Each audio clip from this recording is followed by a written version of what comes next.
Well, good morning. You can't get any closer than this to streams of quiet waters.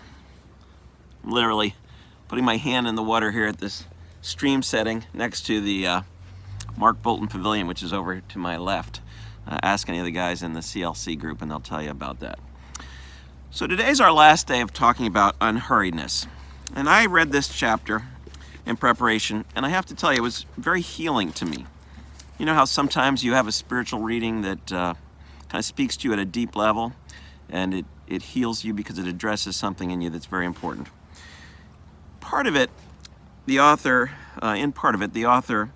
gives a reading. He says, as a means of practicing life as a disciple this week, consider this meditation.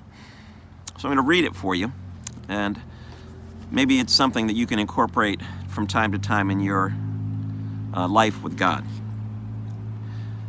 God loves you enough to give you rest that fully restores your soul, for his desire for you is wholeness.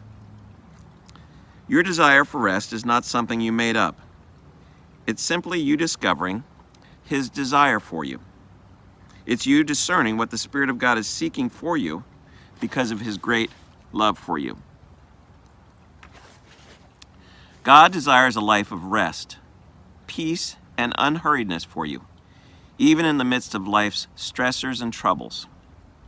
The things that try you are never going away, but God desires a spring of incredible joy in and through you in the midst of him.